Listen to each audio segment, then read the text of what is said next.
Okay, Rose is here. Yay. Through rain and sleet and snow almost. Sorry, I'm late. I just got disoriented around Lincoln's. Where are we? Lincoln Centre. But we're here. How is everybody? Good. Hi. So, Jenny. welcome everyone, and I know you've been here for some sessions today already, most of you, and we're just so thrilled that we could fit in this special career conversation. A little history. I have a podcast called Aussies in Hollywood that has been on Apple for 3 or 4 years, and the entire time Rose and I have been trying to do an episode of it together. We have. And we're very lucky that now we've partnered with the Australian International Screen Forum, thanks to Chris Beale and Michael Kelleher. And also now the podcast is going to be archived and part of the National Film and Sound Archive in Australia. And in Canberra, they already have an Australians in Hollywood exhibition. If any of you haven't been, it's now been completely extended till the end of 2023. And it's really great. There's a lot of George Miller and rooms full of incredible stuff. So I'm very honoured that little parts of my podcast are going to be here in the future. So people are going to be listening to this hopefully for a long time.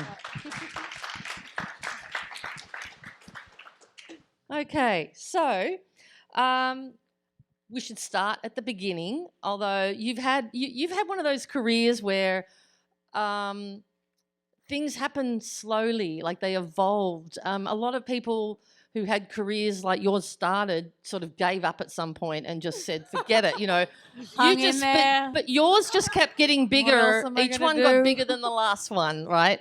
So talk a little bit about like the passion you had for what you do. I know you started when you were like 8 or something, and also at the Australian Young People's Theatre, right, where Nicole Kidman and Rebel Wilson both, and probably quite a lot of other people got their start. Yeah, at the Australian Theatre for Young People.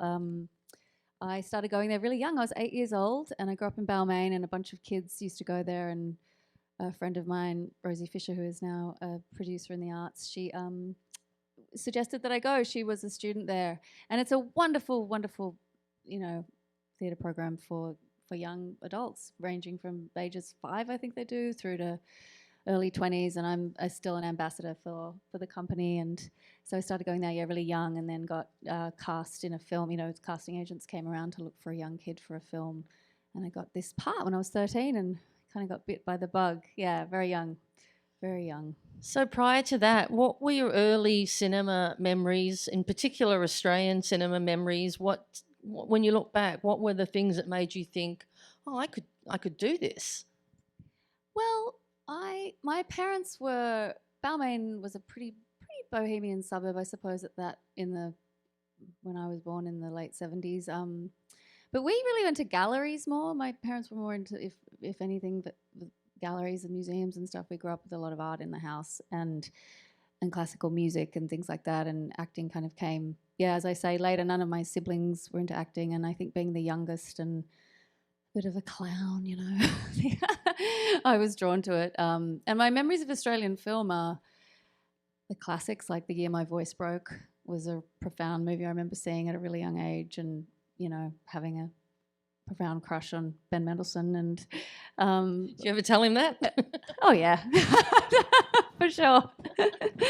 That was one of my earliest memories. And Malcolm, I remember that great movie Malcolm with Colin Friel, and obviously like Gallipoli, and all these sort of iconic Aussie movies that were very they're very vivid because it's such a reflection of our culture, whereas obviously more international films is, that's what's so great about movies, is that reflection of your culture, and that it felt. I really remember those feelings of seeing those films. So what would you say is your favourite Australian movie, if you have one? Probably The Year My Voice Broke. That's one of my favourites. The Cars That Ate Paris, I think, is beautiful. Picnic at Hanging Rock is that was also so haunting and stunning. Some of those classics. So you started working, you got work when you were 13, you said? Yes, I was 13 when I was cast in Dallas Doll.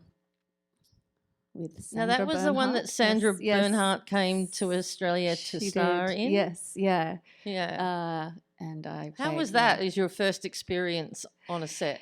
It was so wild and fun, and I'd done just theatre programs, and this was like a proper set. Again, very, very vivid memories of being on set and showing up and all the, the variety of people you're exposed to and being a young person and how you're treated on set and all that sort of stuff. But my parents were very, very grounded though and down to earth, and were constantly telling me, you're going to finish school and go to university, and this is just some fun. And so they were very determined to sort of, keep my feet on the ground, I suppose. It sounds very Australian, doesn't it? When you say don't get too full of yourself. Yes, exactly. And you were the youngest of four, right? Youngest of four. Yeah, so you probably got a lot of that. Yeah, I think by the end they're so tired. They're like, oh, whatever, if you want to do that. But yeah. Is it true that you did audition for all those schools and you got rejected? I did. Yeah, I auditioned for NIDA, WAPA, VCA. Nepean, all of them. Well, they're not going to like to hear this. No, everyone's path is so different. I'm envious of people who went to drama college. I think it's such I look at Juilliard all the time and I still have a fantasy of being a student there. I think it's what a pleasure to go and do something you love every day, and so as an actress, I still, I really enjoyed class. I was a bit of a nerd and always loved, I did go to Sydney University, and so I've always gravitated toward teachers and learning and being studious and that sort of thing. So that to me is I still have a bit of a fantasy about it, I think.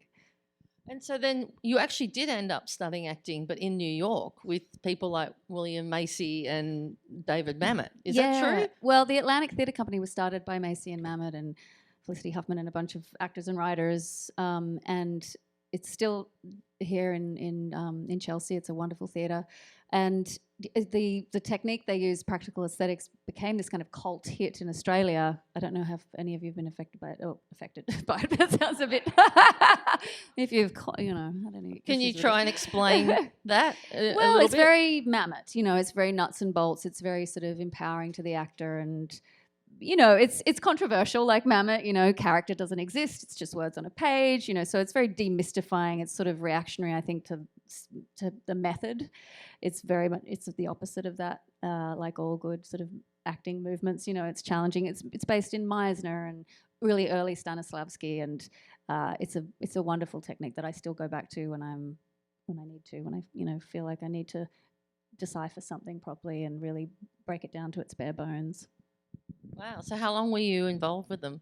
Well, I worked with Nico Lathoris on a show called Wild Side on the ABC in the early 2000s, I think, and late 90s, was it?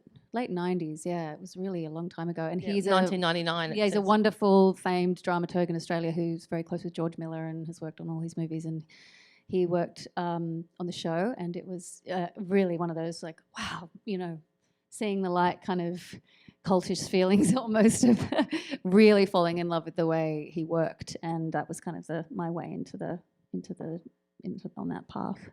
So you had been doing a lot of episodic TV in Australia, and then did this in New York, and then you got Two Hands, which was also 1999, which was, in fact, when I was back in Sydney last year, it was on Netflix again in Australia. Oh, it was? Yeah, they screened and everybody it at I MIFF knew too, was talking about having rewatched it and remembering it, and it cute. really holds up well. I don't know if you've seen it recently. I haven't, but I can't wait to show my children when they're older, because it is such a classic and has such a special place in my heart, and obviously a real turning point in my career and personally and professionally. So it's very beloved, which is really always a delight when people bring it up. So talk a little bit about how did you get that role? Gregor, did he know you? How did he cast you? How did you and Heath work together? Tell us about that whole experience, because it was a very small film. Yeah, it was really small. It was I was cast, Christine King was the casting director, who was an incredible casting director out of Sydney, and I went in and read. I didn't even read with Heath at that point because he was shooting his show at that time, I think in America or somewhere. But Gregor had tapped him already as the part of Jimmy, and so it was yeah, and we were just kids. I mean, I was 18, he was 18. We were just like kids doing this dirty little Aussie movie in Sydney on Bondi Beach. Like it was sort of really the kind of I think that charm and innocence of it really shows through. But Brett Gregor has always been a really sophisticated filmmaker and very cinematic and has great taste in films and in music. And I think it, it has a really specific Australian sensibility about crime and humour and class. And I think that film really represents a particular sort of cultural snapshot that I tickles me anyway, and I find really delightful, and I feel like audiences still relate to it. And Heath really shines. He just popped, and he was such a big-hearted, generous person and friend for years, and helped me a lot coming over here. And it's very, very, very sad. He was gone way too soon, obviously. Were you one of the many people that had a key to his house or that stayed with him? Or I know I've spoken to so many people that said that there were, like 50 people who had to return a key, when the house was sold. Yeah, he was like that. He surrounded himself with his family and friends. It's a strange life being an actor. You're on the road, and we were so young. We were 18, 19, 20. He was even younger. I think he left Perth even younger. And so he had a crew of friends and family constantly in and out. And I was absolutely one of them at one point in my early 20s, yeah. Did Two Hands, what did that do for your career? You came to LA on the back of it? Is that part of the timing? I did, yeah. I came out, we went to Sundance to the film festival, which was magical, I still remember. And I got an agent and started to come over, and I was back and forth for many years, and was working pretty consistently in Australia. But I was still at university and trying to get my degree, which I never got. I know. You didn't do very well without a degree. It's pretty clear. But that was the beginning of like coming over, and back then there wasn't as many Australians. Now it's far more common to sort of leave Australia immediately if you finish school and just come straight to America to try to pursue work, or Europe, or wherever you're trying to pursue. So it's interesting. Back then it was still a smaller pond of us, I think. Right. You got that amazing role in Troy, and I think for a lot of Americans that might have been the first thing that they really remembered you from. It was 2004, Wolfgang Petersen's movie, and we lost him recently. I know, and he was a real gentleman. I loved working with him. It also, I think, gave Eric Bana his break at the same time as you. Yeah. And then, of course, you had all those wonderful steamy scenes with Brad Pitt, which can't have been hard. His career's really taken a dive, though. God, poor guy. Yeah, Brad who? Yeah, I know. This guy, Brad. I don't know. So tell us a little bit about your first, epic Hollywood movie set and what that experience was like. It was pretty overwhelming just in the scale of it. It was so many people and for these wild locations and, huge film stars, and that kind of energy that can also bring with acting with people like that. Less so of them and more the people around them. And then doing this, incredibly, obviously, historical, epic kind of swords and sandals dramatic piece. It was really, obviously, very seminal and very, very much ingrained in my mind. But I was a little bit disorienting, I think, at the time. I wish I'd enjoyed myself a little bit more. I think I was pretty nervous the whole time. Yeah, I was. Did you and Eric did you know Eric before? I mean, I did, but we didn't have any sines together. Yeah. So I did find the experience a little bit isolating because the character was never really, she was either kind of tied up crying or, getting tossed around between the slaves, or she was. It was pretty grim for Briseis. She wasn't, but Brad was a real gentleman, and I remember him coming and saying, "You can talk to me," because I was so shy and quiet, and I intimidated, and he would, I wish I'd been lightened up a little bit more about it, but I was young, and it was such a monumental kind of thing to be doing. And it was a long shoot too. It was like nothing I'd ever experienced in terms of the time and the budget and things like that. it's a miracle those movies get made. I mean, they go in these sort of trends, right, of those movies getting made, and I feel like it's been a while since we've seen one. And you had already made the move full time over to America? Or? At that point, I hadn't. I was still pretty much based in Sydney. I will say this: Wolfgang was a wonderful director, Wolfgang Petersen, and very astute. And I had watched Das Boot, his incredible epic, masterpiece, and was, completely overwhelmed that I was getting to work with him as well. So that was a real honour. Right.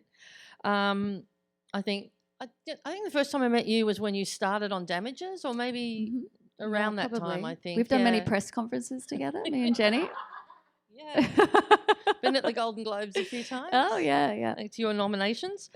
2007 to 2012. I can't believe it was that long ago. I know that's so crazy.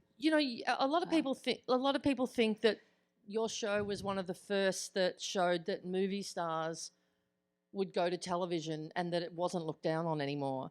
Glenn Close was, a legend, and she did this role, and you had this incredible part where it was the two women driving the whole thing. Tell us about how that experience was for you. And I know you were calling her Glennie at some point. Obviously you weren't intimidated all those years. So what was it like also finding that you were in a show that really, really hit the zeitgeist at the time? More than now, where it's really hard for your show to get noticed. We came out the same year as Mad Men. Like, obviously HBO had really set the bar with Sopranos and 6 Feet Under and Oz, but then it was this sort of next wave of shows, and then shortly after us, Breaking Bad came out, and it was and Glenn was the lead in a cable, basic cable TV show, which was kind of extraordinary. But it was at that beginning of the real sort of golden age for TV, which is now fully in swing, where there's so much content you don't know what to watch. And I felt very intimidated by Glenn, but the writing was brilliant, and the character was also in over her head, and it was a tricky character to play because the audience was so much ahead of Ellen in the show. It's a high concept kind of legal, very stylish thriller tone, and that was the trickiest part for me, and learning the fortitude you have to have doing television hours, which is long, 18-hour days sometimes, doing a show that's an hour long, and being in every other scene. So that took some stamina, and I realized I had to get fit for that in a way that I had never had before. But I got, we were working in New York City because of Glenn, and she became a dear friend, and we're still very close to this day. And I have incredibly fond memories of doing the show, and again, was a real turning point in terms of career and personal life, living here, and being part of that. And the Kessler brothers who wrote it, did you find that they were writing or changing their writing at all based on who the actors were after it started? Or oh yeah, you never tell a TV writer anything because it'll be in the show. Like 5 minutes later, you'll be like, oh, I know this story. I think I told you when we had a drink the other night. Oh, I got some problem with my sister. Oh, okay. Oh, they're a sneaky bunch. Any TV writer will put it in if they're worth their salt. So I quickly learned that. But I loved it. Todd Kessler, who is the creator of the show, one of the creators, along with Daniel Zellman and Glenn Kessler, he had been one of the lead writers on Sopranos. So he was really interested in the idea of power, but power for a female, and what does that look like? With a character like Tony Soprano, and him being so kind of polarizing and divisive, but yet very watchable, and still wanting to root for him as an audience, and kind of playing with those sorts of ideas with Glenn's character. And it was such a great device that the audience did always get a taste of what the end of the season was going to be in the opening episode, and then you would be like, oh my God, how are they going to get there?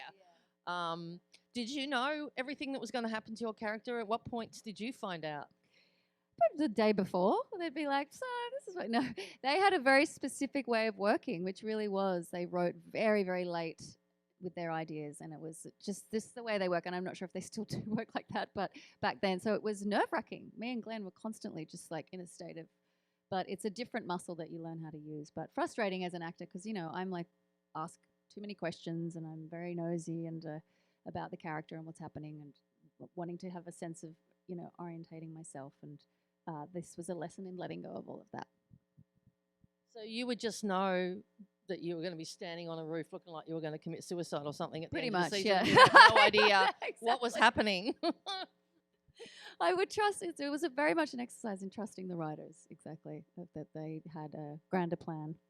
Particularly with episodic TV, you know, it's very specific the way it's structured, and so learning to understand that was again a great lesson. And that was also the sort of the time where you made New York home. Is that? Yeah. So I had studied here at the Mammoths at the Atlantic Theatre Company for was short 4 months, lived here, and then came back to shoot the show, and ended up staying. You're still here. I know. Wandering around Lincoln Center, lost. You know,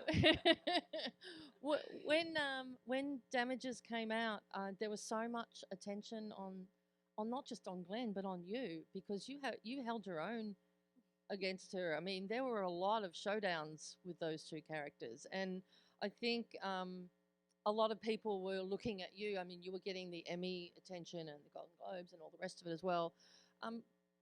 What was it like to sort of, as an actor, want to grow up and be an actor but not know what it felt like to have that next level of the fame and the attention and the recognition? Because, I mean, that everybody was watching that show, so you must have started to have that side of it happening for you too.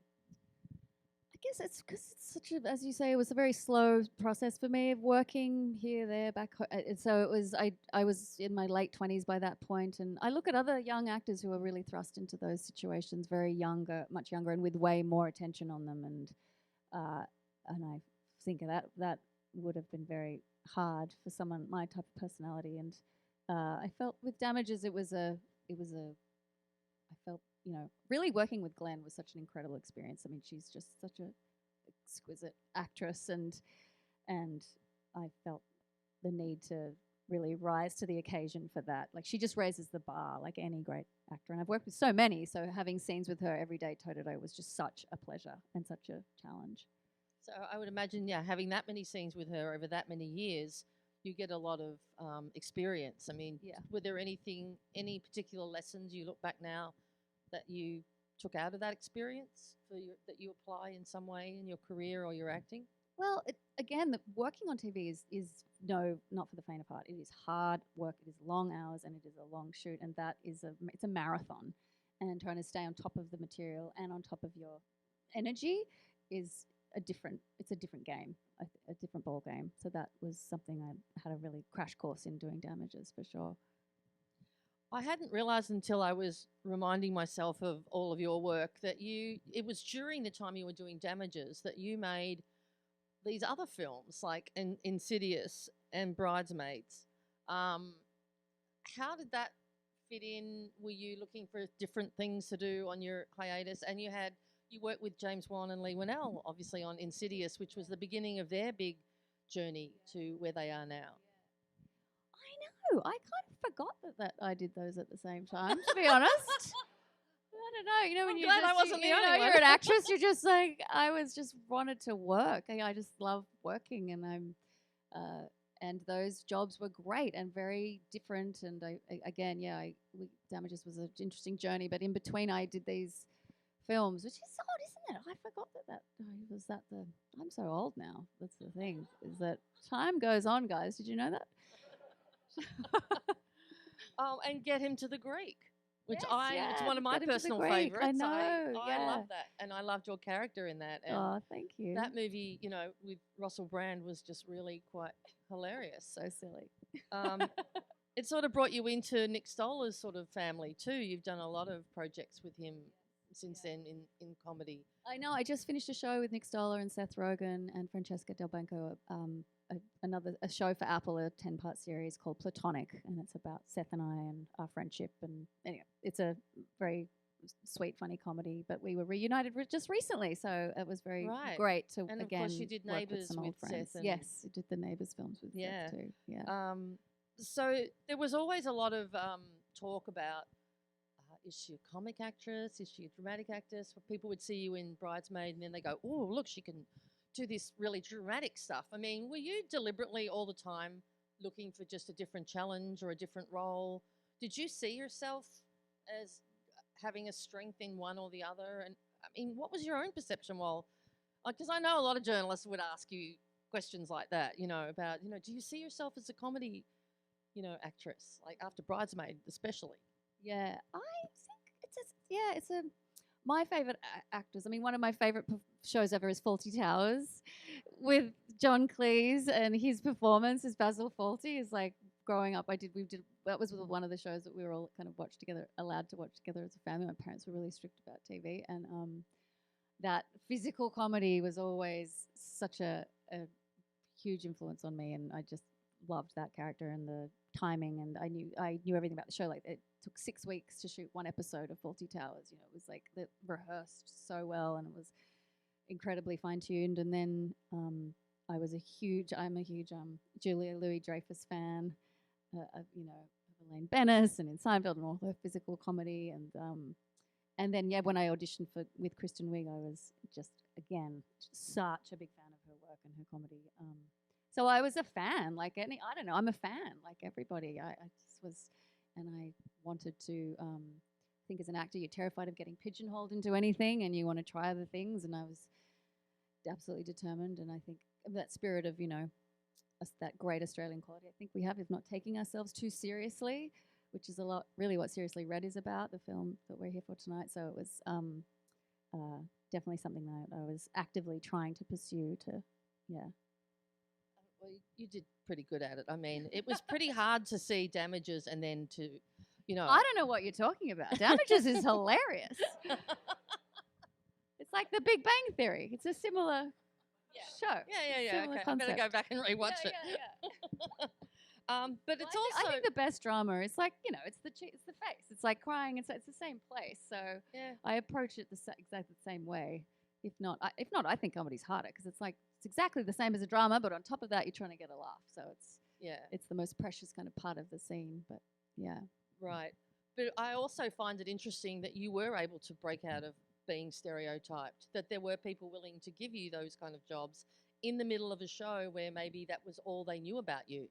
I mean, know, Judd Apatow and Nick Stoller, who directed, and Judd, who produced Get Him to the Greek, were great like that. They were so open-minded, and they were wanted to see me for Get Him to the Greek, which was the first time I'd done a really big, hard, broad comedy like that.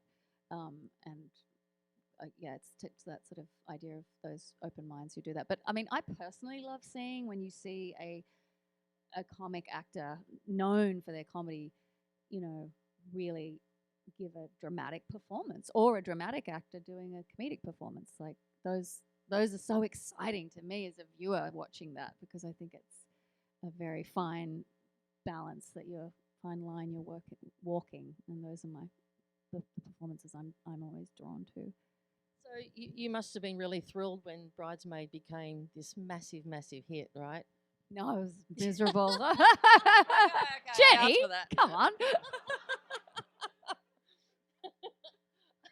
Fuck this. I mean, what was amazing to me was that everybody was saying, oh my God, a comedy with women can be really, really successful. I know. I remember Maya Rudolph saying one point on the press tour, it's like, guys, we're not dolphins. It's like, I was very naive about it. Just naive. I didn't realize when we were doing it, it was so fun, and so fun to be with all these actresses, and there's always just one actress on a job, and this was the opposite of that, and it was such a fun shoot, and but I was incredibly naive about the amount of attention that would get. Yeah. So what did that feel like? I mean, you weren't doing it alone, at least. It was a group of you together, right? I felt, and increasingly, as you could tell, a little baffled by it. I was like, why is this such a topic of conversation? But it was. And I can't imagine for those girls, too, who were all seasoned, Saturday Night Live actors for years, and, graduates of Groundlings and UCB, these iconic, improv comedy groups, and they're still having to talk about that. Like, I was, in a way, the odd one out because I was not from that background. And yeah, I found it baffling. And a lot of your comedies have done really well. I mean, and you've worked with people over and over again. Is that something you just, once you have a really good experience, like Seth Rogen and Nick and people like that? I mean, you did Neighbours, and then that was really successful. It was very funny. And then you went back and did, another one of those. Is that something, do you have a plan in terms of like, do you tell your agents, look for this or look for that? Or are you very much I wish I had a plan. I mean, don't we all aspire? We have a plan, but this business is so silly and like it's such a silly kind of thing you're trying to navigate. And particularly, I now have 2 young children, so it's even kind of more of a chaotic experience. And I'm married to an actor, so it's even more of a, like chaos, as I said. But the pleasure of working with the same people and collaborating again is just having such a shorthand and already having had a collaborative experience with them and knowing tonally where they're coming from and where you're coming from, and is a pleasure. And it's lovely to reteam with people. And I think it was 2015 you guys set up Dollhouse. Is that the right timeline? And so for people who might not know what Dollhouse is or what that was about, we'll be celebrating it later tonight because Seriously Red is a movie that was one of the reasons why you guys wanted to start this company, was to make this movie, and it's finally here and we're celebrating. But at what point did you decide that you wanted to take that step into being part of a production, have your own company? Well, my best friend, Crew Boylan, who's an actress and a writer, had written this script, Seriously Red, and we were trying to get it made. And then another friend of ours, Jess Carrera, who is a former publicist, and another friend, Shannon Murphy, who is a writer and director, and Gracie Otto, who's a editor, writer, director, producer. We all kind of were like, why don't we try to do something together and form a company and see if we can start to produce? And that was really the conversation. I'm very close with Nash and Joel Edgerton, and I had always admired Blue Tongue and how they had run their company and made their little short films and then their feature films and their documentaries and their TV shows. And I went to Nash and we had great conversations about it, and we decided to sort of start this thing up. And that was in 2015, and it's been an incredible learning curve. And we've finally produced this script, which was the inspiration for the company, which will be on tonight. And we went to Austin to the film festival. We've been to South Korea to a festival, to Melbourne. We're going. We just went to Cinefest in Australia. So it's been, again, a very personal journey, and I'm delighted with the movie. And Crew's performance is just heartbreaking and really emotional and charming, and I'm so thrilled finally people are seeing it. So what other dreams do you guys have as a company and together? Is there sort of a mission?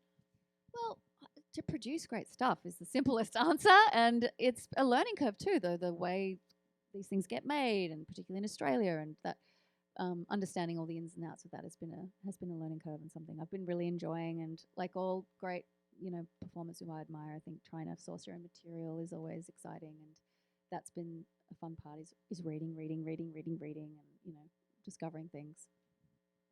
Speaking of Nash Edgerton, I noticed you did the latest his short film Shark. I know. Yes. Was that during COVID? Yes, Yeah. it was. How many of you have seen Shark?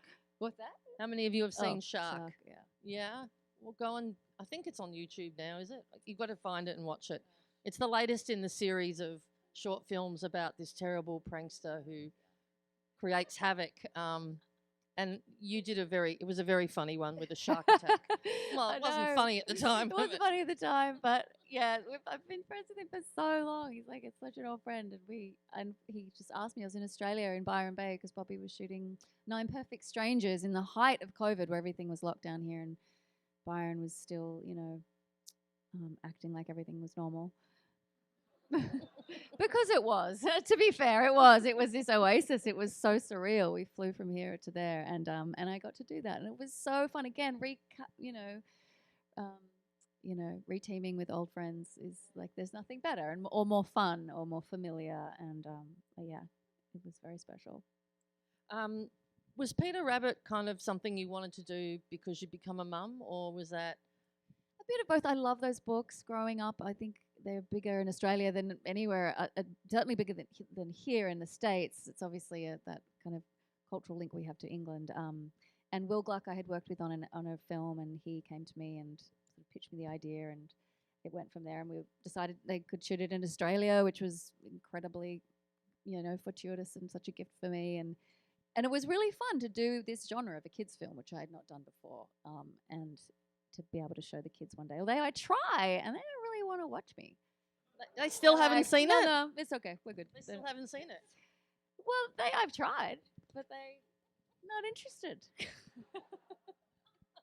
I think they're just playing me, a little bit. They're like, I know that they weren't obviously in scenes with you because they were voices, but Margot Robbie and Elizabeth Debicki were there. And I'm sure you probably had more to do with them on the press tour than you ever did making the film.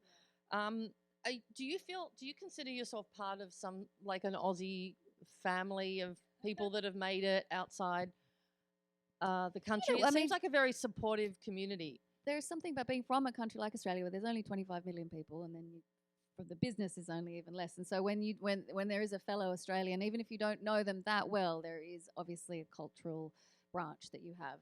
And it always tickles me when I meet Australians like that, whether it's Margot or Elizabeth or anyone, and you just do have that a sense of your countrymen, which I do anyway. I don't know, maybe they don't, but I feel like because we're just so small, it's such a we're a small country, but there's lots of us in the business though, it seems.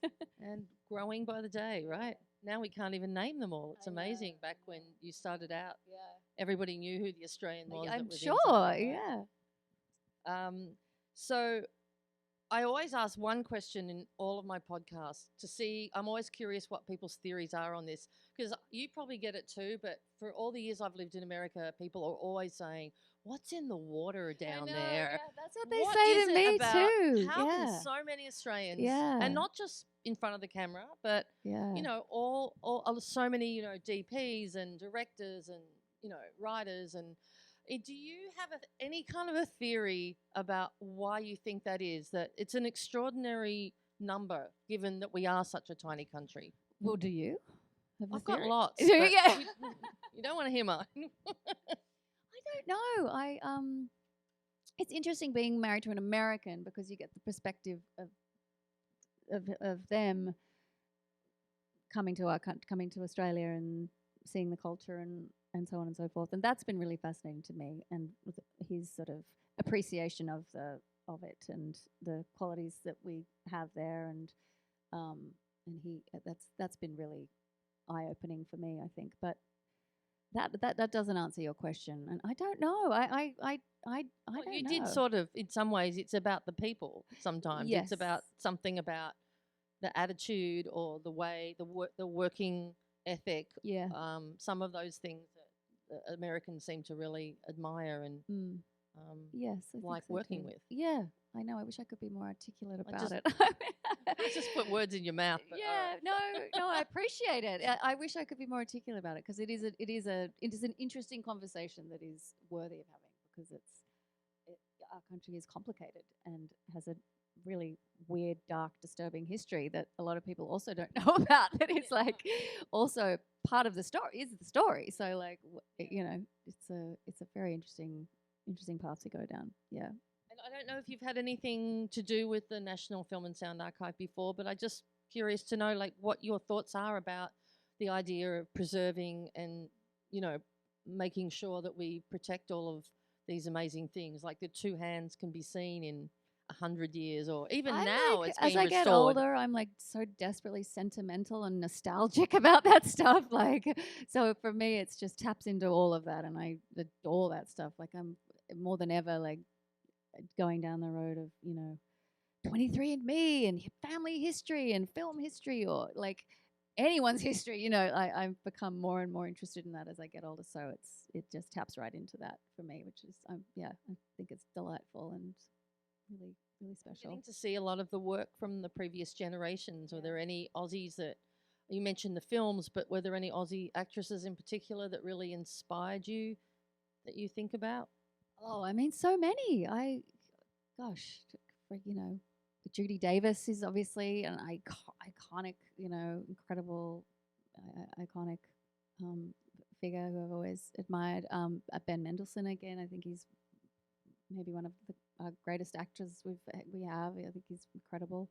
But yeah, there's so many. The list could go on and on and on. And what about upcoming talent that we might not all know about yet that you've spotted? Is there any Aussie you think we should be all looking out for that's kind of coming up behind? I'm not the person to ask. I'm a bit uncool, and I'm not tapped into the to the incredible talent that is out there. But I am as excited as anybody else. I just say that having two small kids and being behind, I'm desperately trying to catch up on all the wonderful things coming out of Australia and talent and artists and so on and so forth. Well, we have to wrap up in a minute, but it would be really remiss of me not to talk about Physical because it's like been my new favourite show. I just binged the second season. If you haven't watched Physical on Apple, really, it's such a powerhouse performance from you and such a unique character. I mean, you have an inner life for the character with that voice that in the second season we sort of discover the voice is a character all on its own. And then your repressed housewife versus all of the mental illness. I mean, there's just so much to unpack in Physical. How did it come to you? Were you involved with producing it?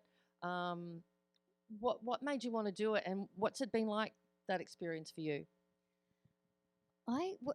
Came to me. I was shooting Mrs. America in Toronto, and Annie Wiseman came over, who is the writer creator of the show, and we met. And I had read this incredible pilot, and had been very just compelled by it and drawn to it. And it was very dark and very specific and really funny and weird and all the things I love. And we just talked and just didn't stop talking. And I came on board as a producer, which has been exciting just to have a seat at the table in terms of all the decisions down to casting and episodes and storyline and everything. So that's been edits, and that's been really wonderful. But it was a big deal to sign onto a show, knowing how much work it is and being the lead and being in every scene. But it was such a great story that I had never really seen told like this. Eating disorders they're often the punchline to a joke, or they're not taken incredibly seriously. So this was dealing with it in a way that was I felt was pushing the story forward, but also exposing a real illness that a lot of women and men, but particularly women, have suffered and do suffer. Yeah, it's pretty hard to describe without seeing it, how you could be dealing with bulimia and be laughing your head off and not feeling bad that you're laughing because you're supposed to laugh. It has a tone that's really, really unique. It really does. Yeah, and for me, I was very incredibly drawn to that, and having not seen anything like that.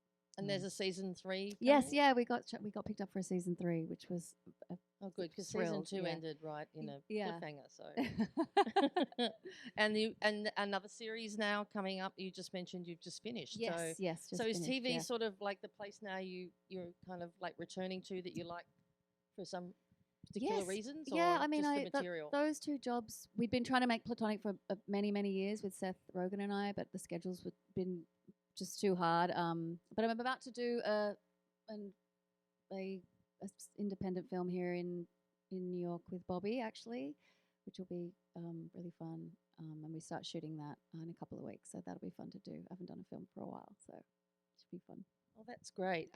Before I wrap up, any advice to anybody here that wants to know some inside